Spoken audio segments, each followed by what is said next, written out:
Artificial Outrage Industry. Esto es demasiado profundo en el iceberg para algo que es como, incuestionablemente real y totalmente ubicuo. La teoría es que hay un enorme incentivo para encontrar formas de hacer que la gente se indigne por cosas porque es una forma segura de hacer que vean tu programa de noticias, se suscriban a tu blog, financien tu campaña política, ataquen a tus enemigos, etc. Cada campo político utiliza esta táctica, cada red de medios de comunicación de la corriente principal utiliza esta táctica, y la gran mayoría de youtubers y streamers políticos sociales y demás lo hacen muy descaradamente. La teoría secundaria de la conspiración es que todo esto es un esfuerzo coordinado por los poderes fácticos para mantenernos enojados y gritando unos a otros para que nunca podamos lograr la solidaridad necesaria para derrocar a los Illuminati. Roanoke Colony Stillexis. La colonia de Roanoke, de la isla Roanoke en el Deir, actual Carolina del Norte, Estados Unidos, fue un intento, en el siglo XVI, de la reina Isabel I de Inglaterra de establecer un asentamiento inglés permanente en América del Norte continental. Sir Humphrey Gilbert financió y organizó originalmente la empresa, antes de morir ahogado en 1583 durante un intento infructuoso de colonizar San Juan de Terranova. El último grupo de colonos desapareció durante la Guerra Anglo-Española, 3 años después del último envío de provisiones desde Inglaterra. Su desaparición dio origen a su sobrenombre de la colonia perdida. Hasta hoy siguen sin hallarse pruebas definitivas sobre el destino final de los colonos. ¿Qué pasó con la colonia perdida, entonces? ¿Por qué desapareció? Cuando se consideran las causas de las calamidades sociales y demográficas, tradicionalmente hay 4 posibilidades generales. La guerra, el hambre, la peste y la muerte. Es probable que las 4 hayan puesto fin a la Virginia Isabelina. Sabemos que los españoles nunca encontraron la colonia, pero el miedo a esa amenaza puede haber hecho que se desplace más al oeste. Witte pensaba que se había pretendido un traslado 50 millas más arriba, hacia el Maine. Además, los indios continentales cercanos eran claramente hostiles en 1587.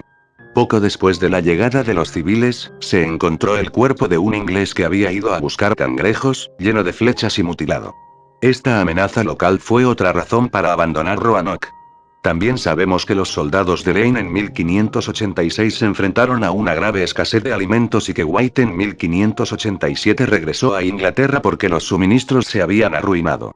La colonia civil no tenía ninguna influencia real para convencer a las tribus nativas de que compartieran sus reservas de invierno.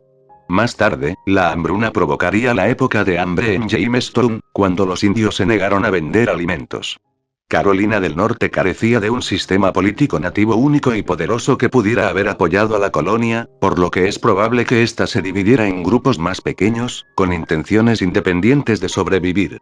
En Jamestown, las enfermedades, incluso la propia peste, minaron una y otra vez la fuerza de la joven colonia.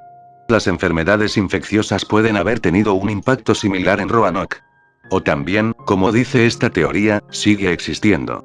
Lamentablemente no encontré información alguna al respecto, y las bases que suelo frecuentar dicen que es una teoría sin fundamentos. Pero quería mostrar esto porque me parecía interesante. Factish Gods. On the Modern Cult of the Factish Gods continúa el proyecto que el influyente antropólogo, filósofo y teórico de los estudios científicos Bruno Latour. Allí rediseñó la idea ilustrada de la verdad científica universal, argumentando que no hay hechos separables de su fabricación. En esta obra concisa, Latour profundiza en la creencia ingenua, la sugerencia de que los fetiches, objetos investidos de poderes míticos, son fabricados y que los hechos no lo son. Movilizando su trabajo en la antropología de la ciencia, utiliza la noción de factices para explorar una forma de respetar la objetividad de los hechos y el poder de los fetiches sin olvidar que ambos son fabricados. Mientras que el adorador de fetiches sabe perfectamente que los fetiches están fabricados por el hombre, el moderno que rompe iconos elige inevitablemente nuevos iconos. Sin embargo, los modernos no perciben ninguna contradicción en el fondo de su trabajo. Latour persigue su crítica de la crítica, o la posibilidad de mediar entre el sujeto y el objeto, o lo fabricado y lo real, a través de la noción de iconoclasia, estableciendo comparaciones productivas entre la práctica científica y el culto a las imágenes visuales y los iconos religiosos. Al menos es lo que reza el libro que estoy presentando, aunque en algunos lugares de reseñas lo toman más bien como una lectura académica más que una disparatada o sin argumentos. DMT. Stromboli Mystery. El monte Stromboli es un volcán activo en Italia. Este volcán ha estado en erupción regularmente, como cada 20 minutos, durante miles de años. Hay un poco de debate sobre si esto se debe a las burbujas regulares de gas que suben y estallan, o a la presión que hay debajo. Esta isla volcánica aparentemente diminuta, que se eleva apenas 1000 metros por encima de las olas del mar Tirreno, es famosa por sus explosiones casi continuas en la cumbre. La mayoría de los volcanes pasan la mayor parte de su vida en un estado de quietud, pero el Stromboli va en contra de esa tendencia. Un volcán que los vulcanólogos creen entender bastante bien es el Stromboli de Italia, que lleva miles de años entrando en erupción cada 5 o 20 minutos, arrojando fuentes de ceniza y magma de varios metros hacia el cielo. Durante varias décadas, los científicos han utilizado prácticamente una teoría para explicar la causa de las enormes cantidades de gas que entran en erupción con tanta frecuencia. Burbujas del tamaño de una piscina que viajan a través de unos cientos de metros de magma fundido antes de estallar en la superficie. Pero puede que estén equivocados, según una nueva investigación de Henry Sukale, estudiante de posgrado del Departamento de Ciencias de la Tierra, Atmosféricas y Planetarias del MIT, que ha desarrollado un sofisticado modelo informático para simular el flujo de magma de Stromboli. En una serie de 2 artículos publicados el 20 de julio en The Journal of Geophysical Research, Sukale sugiere que las burbujas gigantes de gas no pueden estar impulsando las erupciones de Stromboli porque tales burbujas no son compatibles con las leyes básicas de la dinámica de fluidos, o la ciencia de cómo se mueven los fluidos. En lugar de las grandes burbujas que estallan en la parte superior de los conductos de Stromboli, aberturas en forma de tubería que conectan la cámara de magma del volcán con la superficie de la Tierra, Sukale cree que las erupciones son causadas por un tapón en forma de esponja situado dentro del conducto, similar a un corcho en una botella de champán, que se fractura cada pocos minutos como resultado de la presión creada por burbujas significativamente más pequeñas. Ellas Christ, limpias. El crucifijo milagroso de Limpias se encuentra en la iglesia de San Pedro, del siglo XVI, en Santander, España, no muy lejos de las supuestas apariciones populares de la Virgen en Garabandal, España. El crucifijo es una hermosa figura de Jesús crucificado de 1,80 metros de tamaño natural, y se encuentra justo encima del altar principal. A ambos lados del crucifijo, y un poco más abajo, hay figuras de tamaño natural de la Virgen Dolorosa y del apóstol Juan. Se cree que el crucifijo milagroso fue obra de Pedro de Mena, fallecido en 1693, y el crucifijo fue regalado a la iglesia por el padre Diego de la Piedra Secadura, nacido en Limpias en 1716. El crucifijo es una meditación sobre los sufrimientos de nuestro Señor que lo representa en los últimos momentos de su agonía. Con una altura de 2 metros, el cuerpo está revestido con un lienzo que se sujeta con una cuerda. Los pies están uno encima del otro y están perforados con un solo clavo. Los dedos índice y corazón de ambas manos perforadas están extendidos como si dieran una bendición final. El rostro de nuestro Señor es de particular belleza, con sus ojos de cristal que miran hacia el cielo, de modo que, en su mayor parte, solo es visible el blanco de los ojos. El primer milagro del que se tiene constancia con este crucifijo tuvo lugar en 1914, 5 años antes de los grandes milagros de 1919. El beneficiario del favor fue don Antonio López, un monje perteneciente a la Orden de los Padres Paulinos que dirigía un colegio en Limpias. Su relato completo dice lo siguiente. Un día del mes de agosto de 1914, entré en la iglesia parroquial de Limpias, por encargo de mi amigo de Gregorio Bringas, para arreglar la luz eléctrica sobre el altar mayor. Para poder trabajar más cómodamente coloqué sobre el altar 2 grandes maletas, y sobre ellas una escalera, cuyos extremos apoyé en la pared que sirve de fondo a la figura del crucificado. Después de haber trabajado durante 2 horas, para descansar un poco me puse a limpiar la figura para que se viera con más claridad. Mi cabeza estaba a la altura de la cabeza del Cristo, y a una distancia de solo un par de metros de ella. Era un día precioso y a través de la ventana del santuario entraba un torrente de luz que iluminaba todo el altar. Mientras contemplaba el crucifijo con la máxima atención, noté con asombro que los ojos de nuestro Señor se iban cerrando poco a poco, y durante 5 minutos los vi completamente cerrados. Abrumado por el espanto ante tan inesperado espectáculo, apenas podía creer lo que veía, y estaba a punto de bajar de la escalera. No obstante, mi perplejidad era tan grande que de repente me fallaron las fuerzas. Perdí el equilibrio, me desmayé y caí de la escalera al borde del altar y bajé los escalones del santuario. Cuando me recuperé un poco, me convencí de que los ojos de la figura del crucifijo seguían cerrados. Me recompuse apresuradamente y salí para relatar lo sucedido, y también para que me examinaran médicamente, pues todo mi cuerpo estaba muy dolorido por la caída. A los pocos minutos de salir de la iglesia me encontré con el sacristán, que iba a tocar el Ángelus, pues eran las 12 del mediodía. Al verme tan agitado y cubierto de polvo me preguntó si me había pasado algo. Le conté lo que había ocurrido, y me dijo que no se sorprendía, pues ya había oído que el Santo Cristo había cerrado los ojos en otra ocasión, y que probablemente se había producido por el funcionamiento de algún mecanismo interior. Le pedí que recogiera las herramientas juntas y que guardara la escalera, y en general que ordenara todo de nuevo. Luego, cuando llegué al colegio, les conté a los padres todo el incidente anterior. Me examinaron, pero no encontraron ninguna herida en mi cuerpo ni ningún hueso roto, solo algunas contusiones de poca importancia. Pensando que el movimiento que había observado en los ojos de la figura debía atribuirse en todo caso a un mecanismo, no di más importancia a la visión, pero intenté, sin embargo, averiguar en qué ocasión se había observado ya este hecho, pero sin éxito, ya que nadie pudo darme información alguna sobre el asunto. Desde entonces he limpiado a menudo el crucifijo, y al mismo tiempo lo he examinado minuciosamente, y estoy convencido de que no hay ni un resorte ni ningún otro mecanismo en él. Es más, los ojos estaban tan firmemente fijados que ni siquiera presionando fuertemente con los dedos se podía hacer que se movieran en lo más mínimo, ni se podían girar en ninguna dirección, como he comprobado yo mismo una y otra vez. El padre Antonio López escribió el anterior relato de su experiencia a petición de sus superiores, y luego se guardó el asunto. Solo el 16 de marzo de 1920, un año después de los numerosos milagros de 1919, se hizo pública la declaración anterior. Cosotton Pygmy Burial Ground. El folclore y las leyendas de muchas tribus nativas americanas y de pueblos indígenas de otros países incluyen las historias de la gente pequeña. La gente pequeña vive en los bosques y a menudo se piensa que son enanos de cara peluda. Algunos no son más altos que tu rodilla. Otros son más pequeños. Construyen casas en las estructuras rocosas bajo los árboles, a lo largo de los arroyos y, a veces, en los árboles. Se esconden de cualquiera que entre en el bosque. En las leyendas de los países antiguos, se les llama hadas, brownies, gnomos, duendes, leprechauns y pixies, por nombrar solo algunos. Cada tribu de nativos americanos tiene su propio nombre para ellos. Para los iroqueses, se llaman Joga-o. Para los comanches, Nunupi y para los cherokees, Yunuitsundi.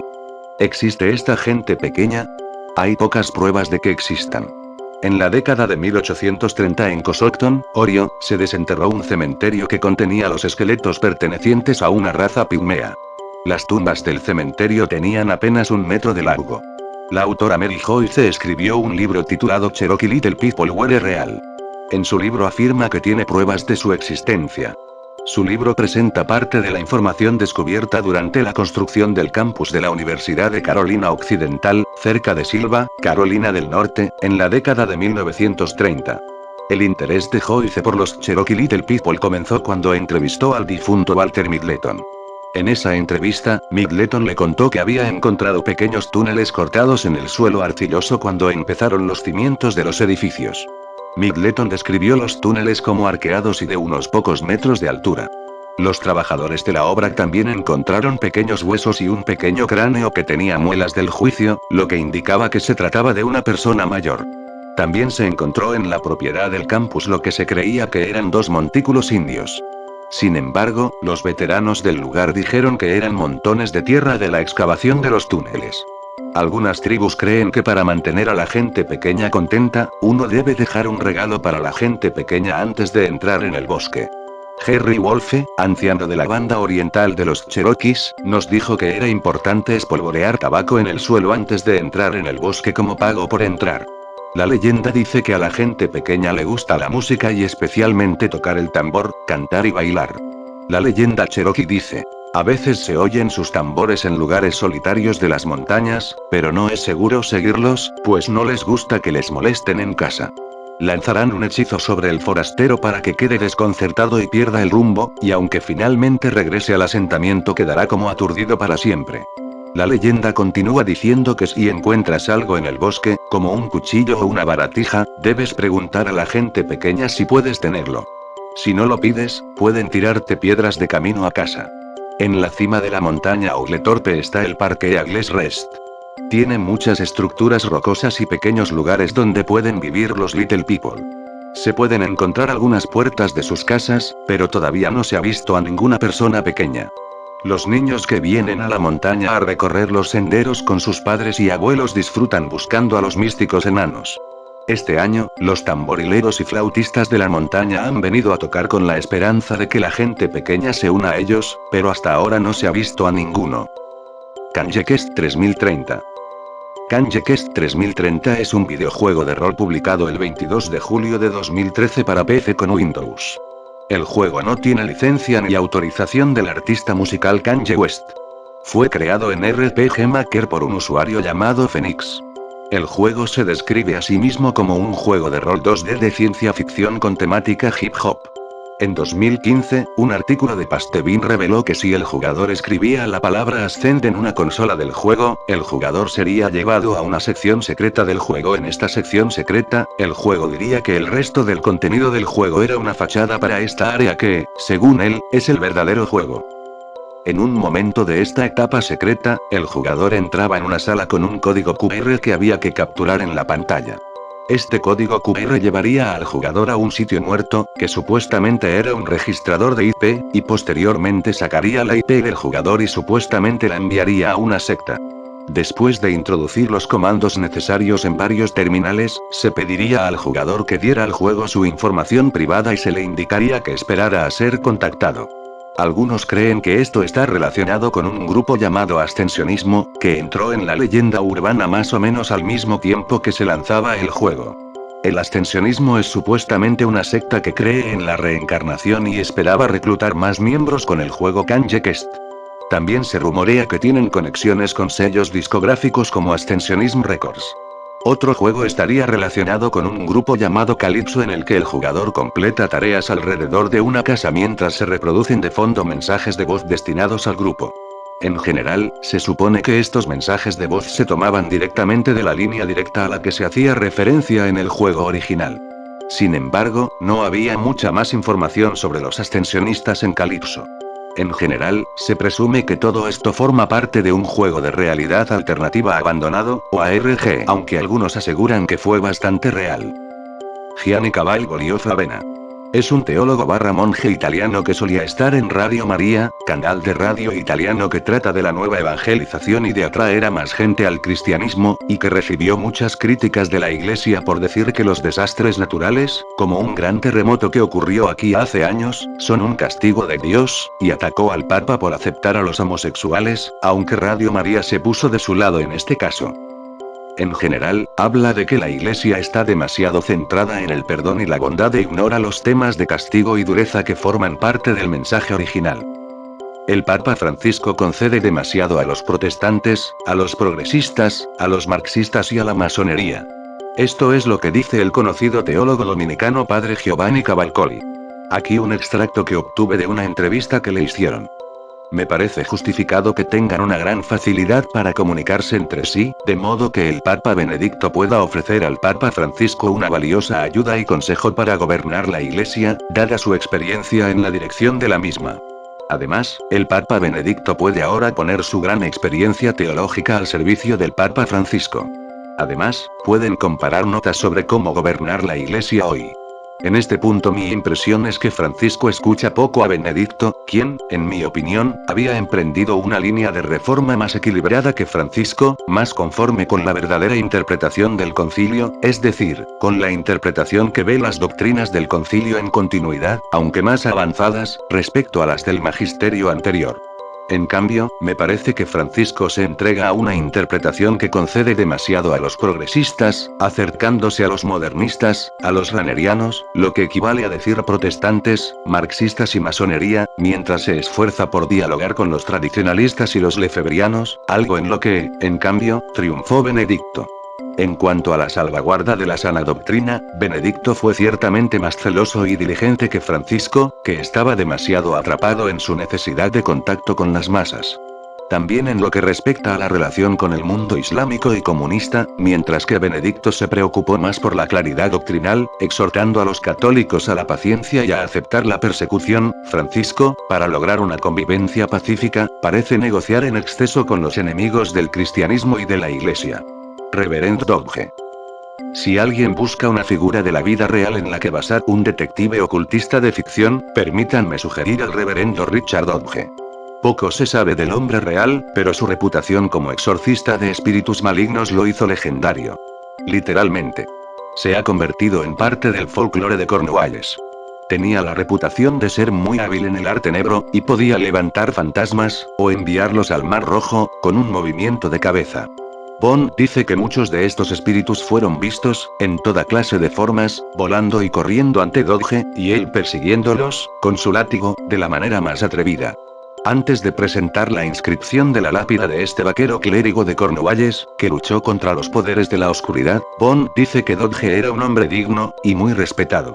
Pero tenía sus excentricidades. La siguiente crónica de Dodge que he localizado es de Spectral Coach. El registro es una interesante mezcla de ficción fantasmal y cuentos populares. Coach nos cuenta que Dodge era amable y muy respetado, aunque excéntrico.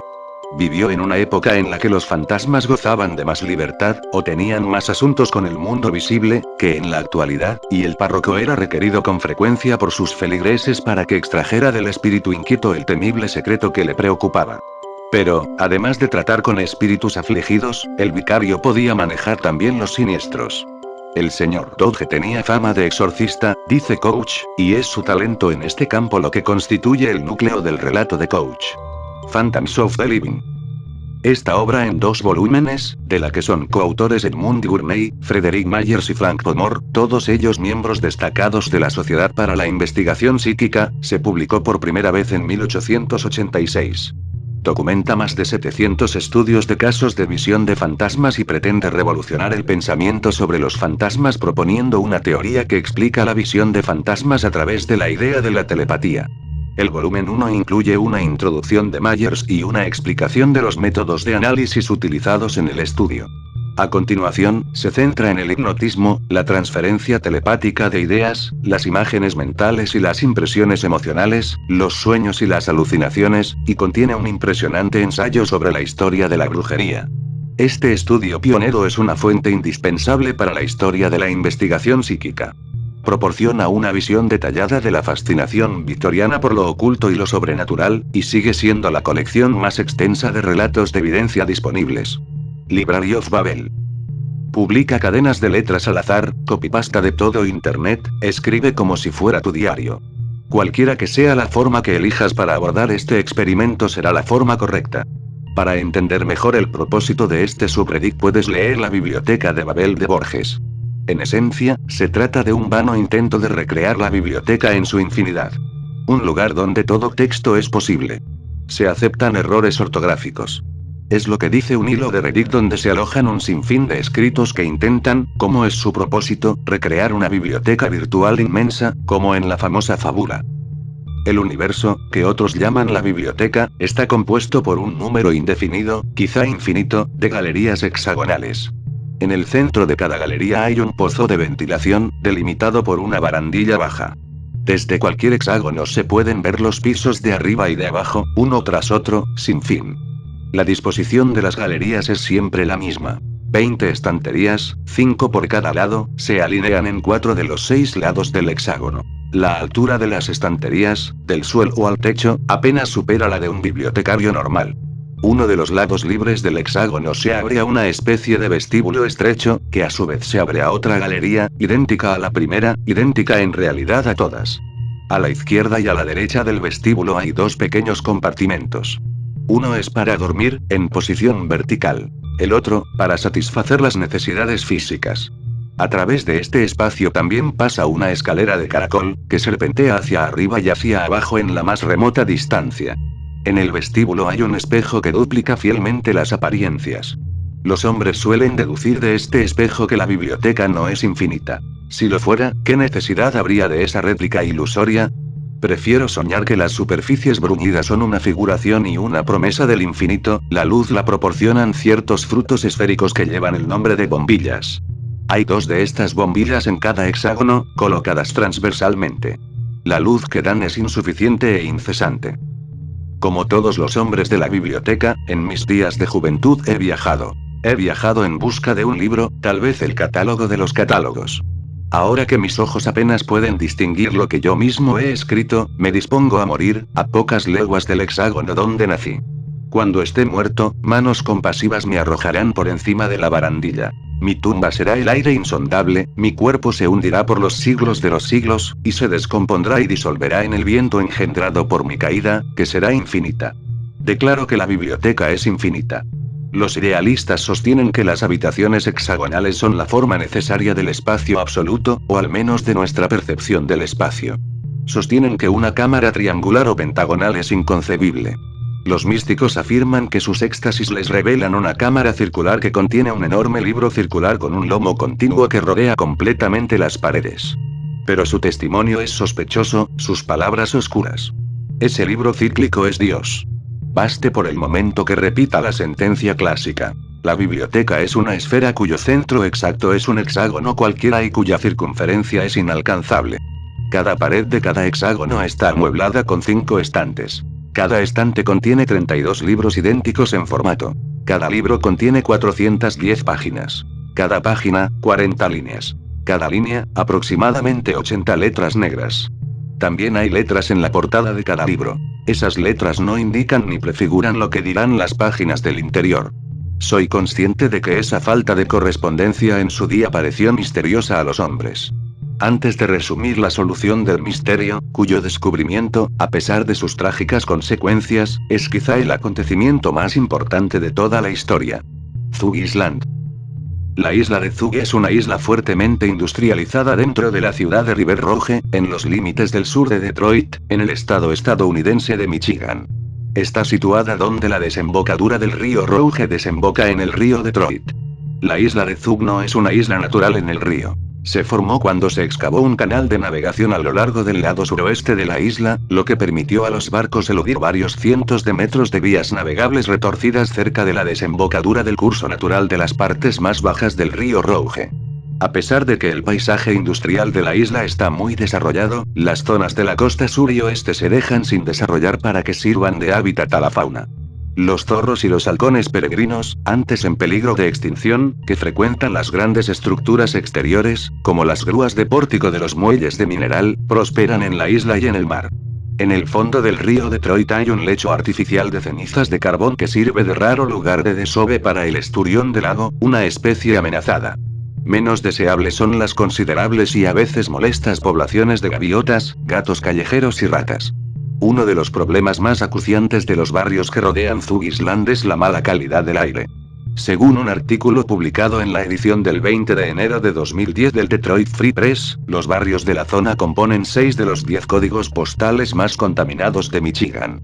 En el artículo, los residentes citan muestras de la calidad del aire que contienen plomo y altos niveles de metiletilcetona, un gran número de casos de cáncer y asma, y malos olores con polvo chispeante que debe eliminarse con limpiador de inodoros.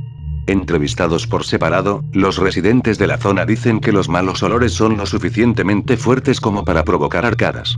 La simple imagen de esto es impresionante, y seguramente habrá una teoría por ahí que se me escapa sobre que ahí están planeando el nuevo orden mundial. Rachel is not buried in her grave. La tumba de Raquel se encuentra en la ciudad de Belén, al sur de Jerusalén. Durante siglos, estuvo en un camino abandonado, y los descendientes de Raquel venían aquí a derramar sus corazones hacia ella, la madre que habita en una tumba solitaria al lado del camino para estar allí para sus hijos que sufren. Raquel es una fuente continua de consuelo para sus hijos, pues reza por ellos y suscita la promesa divina del regreso de sus hijos a la tierra prometida. Cuando Raquel murió, Jacob y su familia estaban a poca distancia de Belén. Sin embargo, no llevó a su amadísima esposa Raquel a esa ciudad para enterrarla, ni la llevó a su casa en Hebrón, sino que la enterró en medio de la nada, a la vera del camino. ¿Por qué?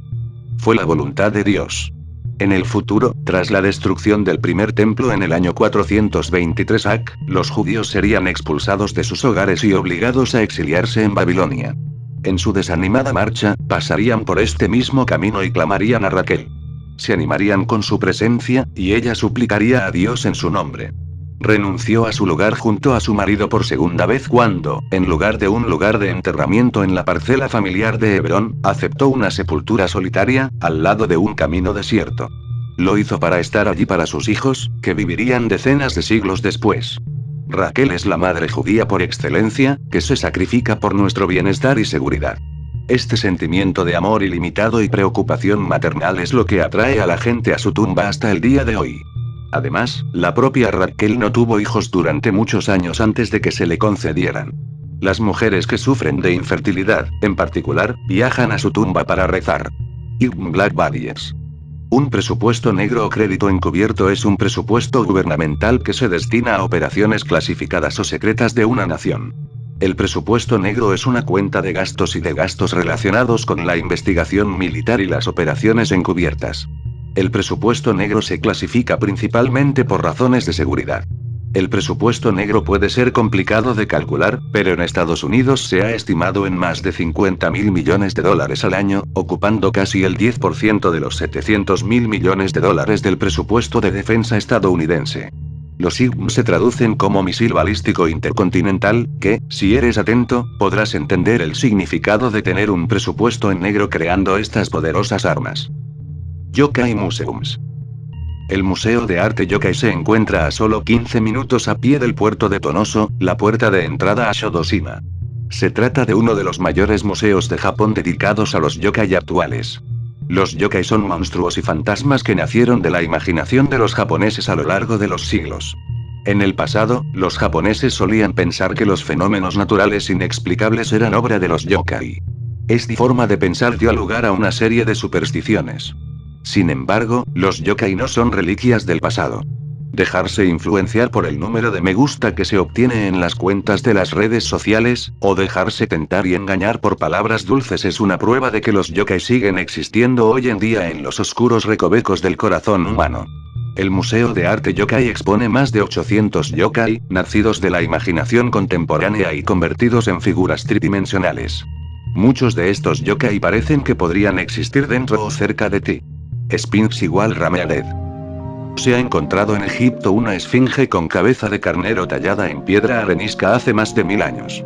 Al excavar en la antigua cantera de Jebel el Silsila, cerca de Asuán, Egipto, los arqueólogos y los trabajadores desenterraron la esfinge de 3,5 metros de altura de un profundo pozo de escombros de la cantera vertidos allí durante la época romana. La esfinge se encontraba en un antiguo taller de tallado, donde el equipo también encontró cientos de fragmentos de piedra con jeroglíficos y una talla de una cobra enroscada que coronaba la esfinge. La presencia de la estatua en la cantera es un misterio, pero podría tratarse de un encargo cancelado, dijo Maria Nilsson, arqueóloga de la Universidad de Lund, Suecia, y directora de la excavación de Jebel el Silsila. Las pruebas sugieren que la esfinge fue tallada hacia el final del reinado del faraón Amenhotep III. Vortex Math. La matemática del vórtice es un sistema de números que explica la esencia de la forma como una esfera con un vórtice. Los números revelan una línea espiral y un plano curvo. Los números de esta línea espiral describen la forma de un vórtice, el vórtice describe una contracción hacia adentro con su expansión igual que es la forma interna de un toro. Los números matemáticos del vórtice ilustran los elementos de contracción y expansión del plano físico externo y también ilustran el aspecto interno y sutil de la conciencia. El vórtice matemático de Marco Rodin muestra el cero como el vórtice contractivo. La dinámica cero es la gravedad. La gravedad del vórtice contractivo más la torsión es el giro de la espiral y la órbita de todo. El vórtice espiral hacia adentro del agua tirada hacia abajo en un desagüe es el vórtice contractivo o matemáticas del vórtice consciente de Marco Rodin. El que quiere expandirse debe primero contraerse. Toda expansión externa está precedida por una contracción interna. Marco ha dicho que toda la creación se desarrolla desde el interior hacia el exterior, desde el interior hacia el exterior. Todo lo que se manifiesta es un efecto posterior de lo energético. El carbón negro cuando es comprimido por la gravedad se convierte en un diamante. La gravedad y el magnetismo son fuerzas físicas, pero estas mismas palabras también pueden implicar las cualidades atractivas personales de la gravedad y el magnetismo. El carisma es la gravedad personal y el magnetismo personal. De este modo, el carisma personal consciente es el aspecto primario que todo lo atrae y es central e interno. Tokyo Tunnels. En las últimas décadas, la capital japonesa ha perfeccionado el arte de hacer frente a las lluvias tifónicas y a los ríos revueltos, y su intrincado sistema de defensa contra las inundaciones es una maravilla mundial. Pero el futuro parece incierto a medida que el clima cambia y los patrones de lluvias modifican. La lucha de Tokio contra las inundaciones se remonta a su historia. La ciudad se asienta en una llanura cruzada por 5 sistemas fluviales agitados y docenas de ríos individuales que crecen de forma natural cada temporada. La intensa urbanización, la rápida industrialización y la imprudente extracción de agua que provocó el hundimiento de algunas regiones han agravado la vulnerabilidad de la ciudad. Aunque Japón lleva siglos lidiando con las inundaciones, el sistema actual de Tokio empezó a tomar forma realmente en los años de posguerra. El tifón Kathleen azotó la ciudad en 1947, destruyendo unas 31.000 viviendas y matando a 1.100 personas. Una década después, el tifón Kanagawa, también conocido como Ida, devastó la ciudad al caer unos 400 milímetros de lluvia en una semana. Las calles, las casas y los negocios quedaron inundados. El canal de descarga subterráneo exterior del área metropolitana es un proyecto de infraestructura de agua subterránea en Kasukabe, Saitama, Japón. Se trata de la mayor instalación subterránea de desviación de aguas de inundación del mundo, construida para mitigar el desbordamiento de las principales vías fluviales y ríos de la ciudad durante las temporadas de lluvias y tifones. Se encuentra entre Showa y Kasukabe, en la prefectura de Saitama, en las afueras de la ciudad de Tokio, en el área del Gran Tokio. Las obras del proyecto comenzaron en 1992 y finalizaron a principios de 2006. Consta de 5 silos de contención de hormigón con alturas de 65 metros y diámetros de 32 metros, conectados por 4 kilómetros de túneles, a 50 metros bajo la superficie, así como de un gran depósito de agua con una altura de 25,4 m, con una longitud de 177 metros, con una anchura de 78 metros, y con 59 pilares macizos conectados a 78 bombas que pueden bombear hasta 200 toneladas de agua al río Edo por segundo. Simplemente fascinante. The McDonald's Globe. Existen múltiples leyendas urbanas en torno a la cadena de comida rápida McDonald's. Estas leyendas incluyen afirmaciones sobre la comida y acusaciones de discriminación por parte de la empresa. Alrededor de marzo-abril de 2000, un rumor de internet difundido por correo electrónico en Brasil afirmaba que la carne de McDonald's estaba hecha en realidad de un animal modificado genéticamente mantenido en un laboratorio. El correo electrónico afirmaba que los pocos que lo han visto aseguran que es un espectáculo muy desagradable. No tienen extremidades ni cuernos, no tienen huesos, en su lugar hay cartílagos sin desarrollar, no tienen ojos, no tienen cola y no tienen pelaje. Su cabeza es del tamaño de una pelota de béisbol. Son alimentados a través de tubos conectados directamente a su estómago. El correo electrónico continúa diciendo que el consumo de esta carne puede causar daños irreversibles a la salud, dando lugar a enfermedades que se manifiestan de forma similar al SIDA y tienen síntomas relacionados con la enfermedad de Alzheimer, y termina animando al lector a boicotear McDonald's hasta que venda carne de vacuno de verdad. La leyenda urbana también se ha atribuido a otras cadenas de comida rápida y productos animales, como KFC y los pollos mutantes. Ski Cross Admigne. El 17 de diciembre de 1826, el pueblo de Mirne es testigo de la aparición de una cruz luminosa en el cielo, ante más de 2000 personas reunidas con motivo de la plantación de una cruz en el cementerio del pueblo.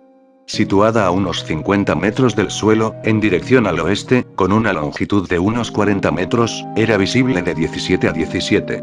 Su presencia fue predicha 7 años antes de su aparición por el abad Sufranc, párroco de Maumusan, Loire Inferiore, y eclesiástico Brinis.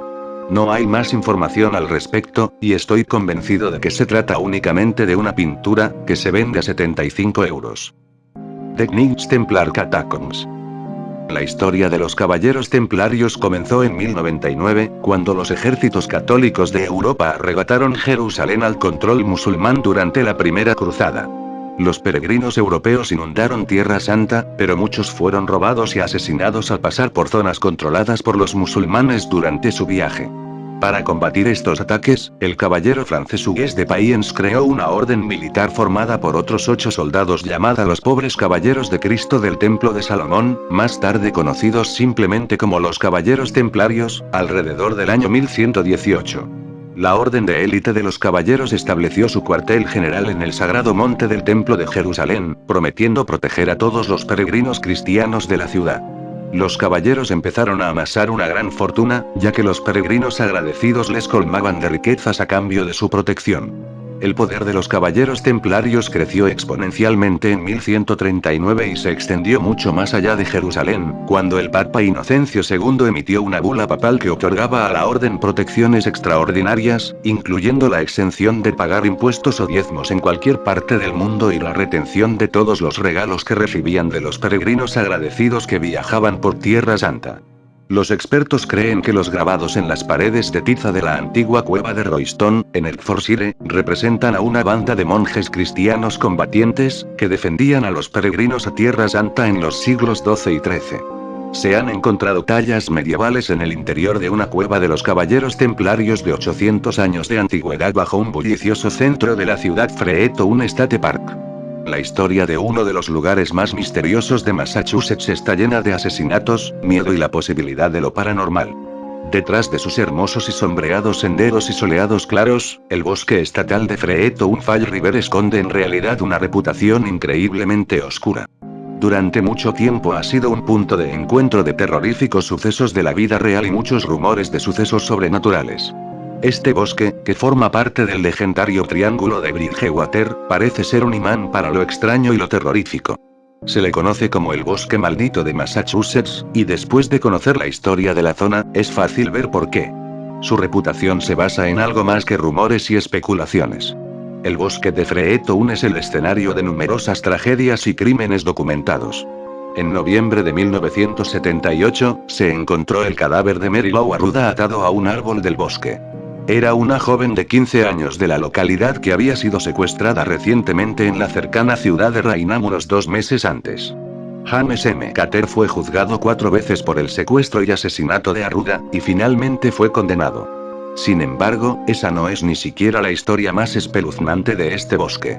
En 1980, la policía estaba investigando un asesinato cerca del bosque. Varios lugareños se pusieron en contacto con ellos y afirmaron haber sido testigos de la actividad de una secta satánica en el bosque.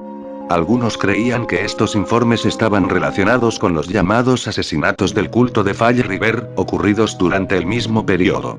En el bosque de Freetown se encontraron claros sospechosos, manchados de sangre de animales. Más tarde se descubrieron en el bosque cadáveres de ganado curiosamente dispuestos, lo que dio más fuerza a los rumores de sacrificios rituales en el bosque. El bosque también fue escenario de otros 3 asesinatos. En 1987, un vagabundo fue confundido con un policía encubierto y asesinado en el bosque. En 2001, 2 hombres fueron encontrados acribillados a balazos en la carretera de Bell Rock, que atraviesa el bosque. También se han denunciado numerosos asaltos a lo largo del perímetro del bosque y a lo largo de sus sombreados senderos. Memis Tunnels. Casi todo el Galloso Bayou ha quedado oculto bajo tierra. Encerrado en hormigón, el arroyo alimenta los patrones de inundación del río Mississippi y protege el desarrollo del centro de la ciudad, que abraza la orilla del río. En la época en que se fundó la ciudad de Memphis, en 1819, el Galloso Bayou era un arroyo abierto de 8 kilómetros de longitud que desembocaba en el río Mississippi. Históricamente, Memphis era una región pantanosa, y varios bayous recorrían el centro de la ciudad. El Galloso, que atraviesa Uptown y The Pinch, es el más septentrional de estos bayous. Llamado así en honor a Manuel Galloso, gobernador español del territorio de Luisiana de 1791 a 1799, el Bayou tenía originalmente un curso que se alinea aproximadamente con las actuales Dandy Thomas Boulevard y Lauderdale Street. Los mapas más antiguos de Memphis muestran el Bayou Galloso como frontera oriental de Memphis. En 1849, Oliver y William Borden Greenlaw compraron terrenos en el límite de la ciudad para construir la expansión Greenlaw, que impulsó el desarrollo más cerca del río. Ahora, la ampliación de Greenlaw es más conocida por el nombre de Uptown, y la vena del Galloso Bayou sigue corriendo por debajo del barrio. Según Wayne Dowdy, que gestiona la colección especial de la Sala de Memphis y el condado de Shelby en la Biblioteca Municipal de Memphis, Galloso Bayou creó las condiciones que ayudaron a establecer el primer barrio en la zona de Uptown y Pinch.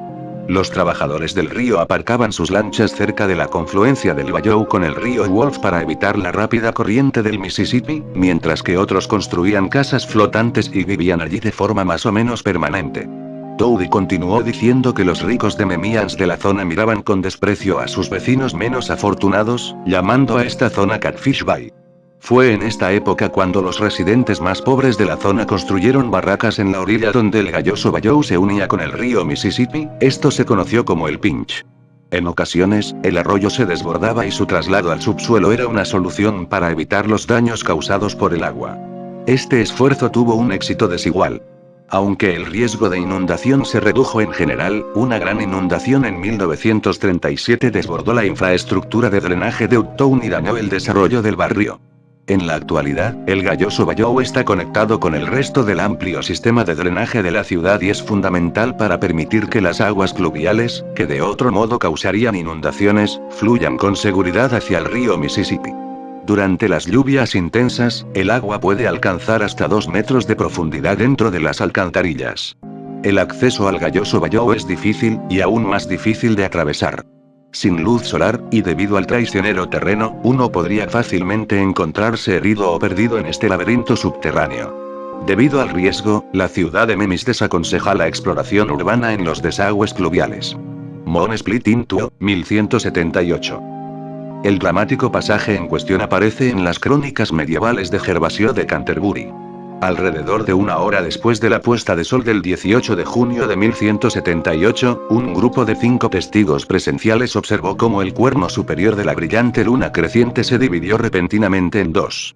Del punto medio de esta división surgió una antorcha encendida que arrojaba fuego, carbones calientes y chispas.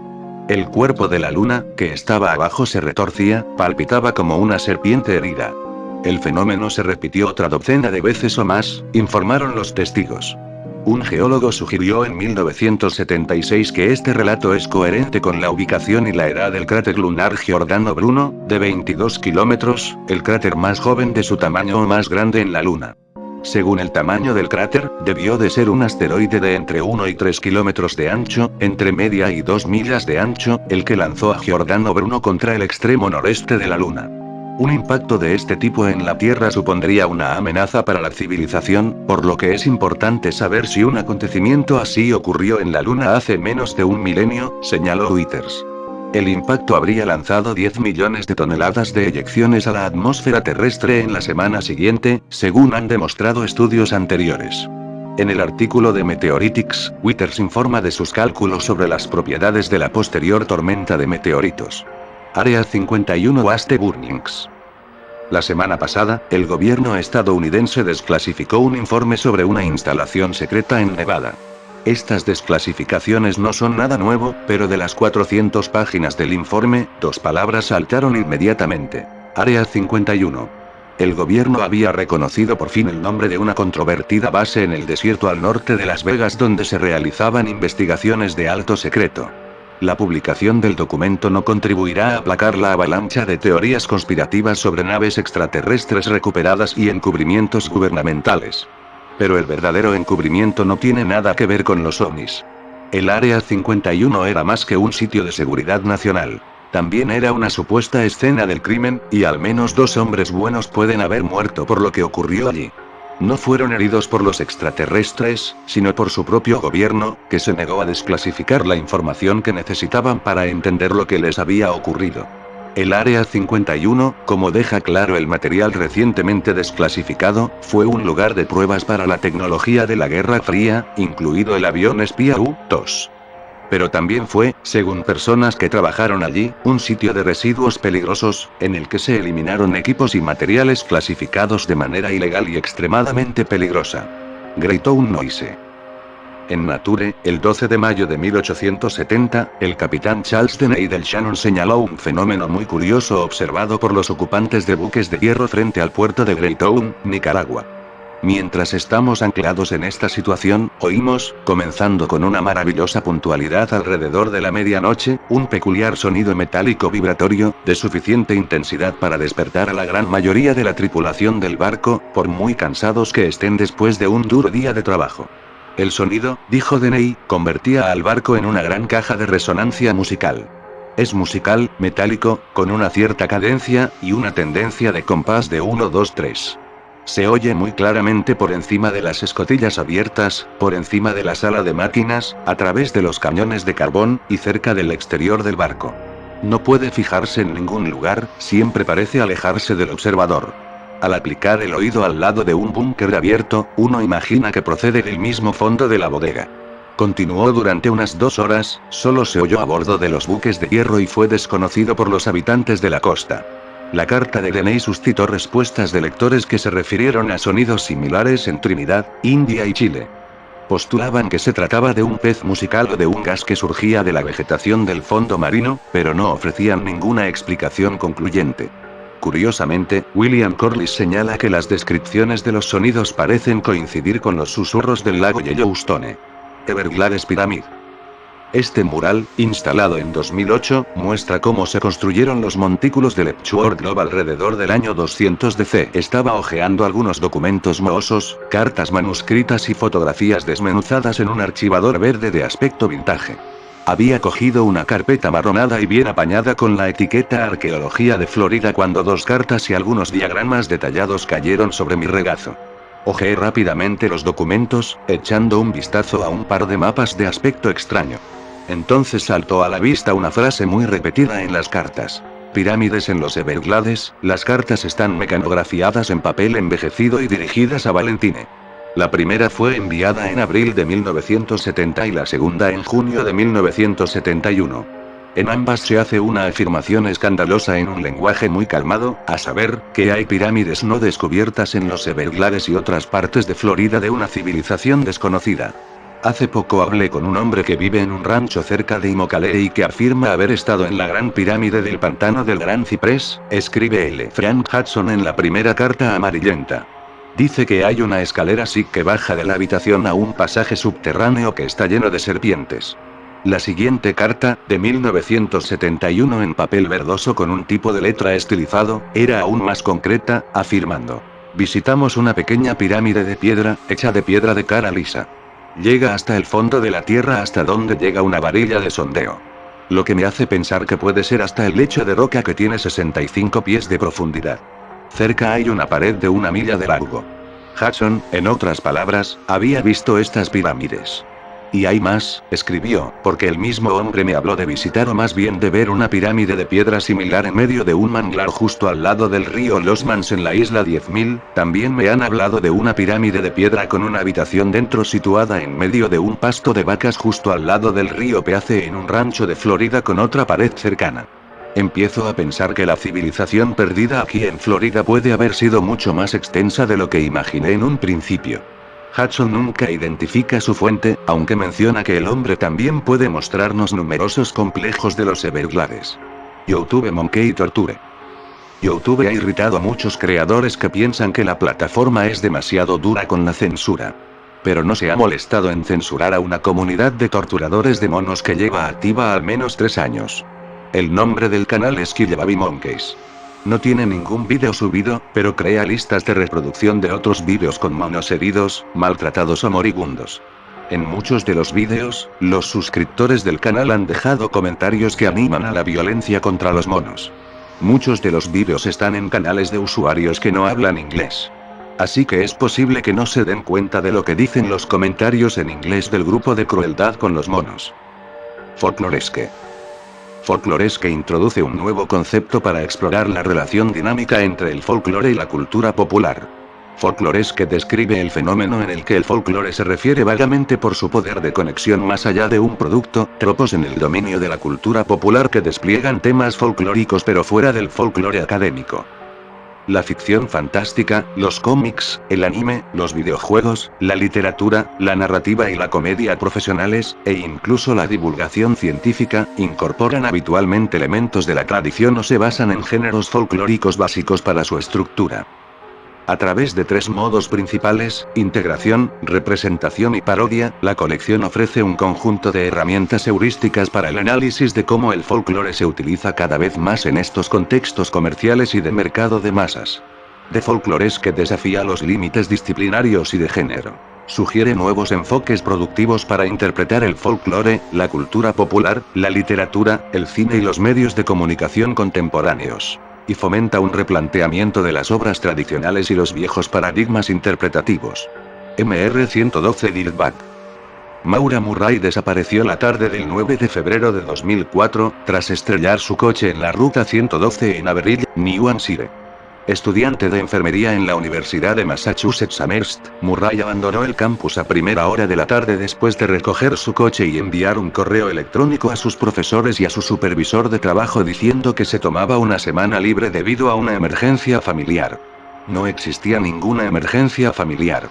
Debido a sus preparativos y a la falta de pruebas de juego sucio, los investigadores policiales sugirieron inicialmente que podría haber querido desaparecer y trataron su caso como una investigación de personas desaparecidas, pero su familia y sus amigos han mantenido que fue secuestrada. En noviembre de 2003, 3 meses antes de su desaparición, Murray fue interrogada por la policía en relación con el uso inadecuado de una tarjeta de crédito, de menos de $250. Había utilizado un número de tarjeta de crédito desechado para comprar pizza de domicilio por valor de $79,02. La acusación continuó en diciembre para ser desestimada después de 3 meses de buen comportamiento. El jueves 5 de febrero de 2004, alrededor de las 22:30 horas, Maura habló por teléfono con su hermana mayor Kathleen mientras estaba de descanso en su trabajo en el campus. Hablaron de los problemas de relación de Kathleen con su prometido. Horas más tarde, todavía en su turno, Maura rompió a llorar. Su supervisor la acompañó de vuelta a su dormitorio sobre la 1:20 de la madrugada. Al parecer, Maura no compartió con nadie el motivo de su crisis. El sábado 7 de febrero, el padre de Maura, Fred Murray, llegó a Amherst. Esa tarde compraron un coche usado y más tarde fueron a cenar con un amigo de Maura. Maura dejó a su padre en su habitación de motel y, tomando prestado su Toyota Corolla, regresó al campus para asistir a una fiesta en la residencia con su amiga. A las 2:30 de la madrugada salió de la fiesta y condujo el Corolla con la intención de devolvérselo a su padre. A las 3:30 de la madrugada, de camino a su motel, chocó contra un guardarraíl en la ruta 9 en Adley. La policía la interrogó, pero no presentó cargos ni le hizo un test de alcoholemia. La llevaron de vuelta al motel de su padre y se quedó en su habitación el resto de la noche. A las 4:49 de la madrugada llamó a su novio en Oklahoma para hablar del accidente. El domingo por la mañana, Fred Murray determinó que los daños del coche estaban cubiertos por su seguro. Alquiló un coche, dejó a Maura en la universidad y partió hacia Connecticut. A las 23:30 horas de esa noche, Fred telefoneó a Maura recordándole que el lunes debía obtener los formularios relativos al accidente en el registro de vehículos de motor. Acordaron volver a hablar el lunes por la noche para discutir los formularios y rellenar juntos la reclamación al seguro por teléfono. Este vídeo fue subido por 112 Dirtbag el 8 de febrero de 2012, justo antes del aniversario de la desaparición de Maura Murray. Fue retirado horas después. El 112 era el número de la calle en la que desapareció.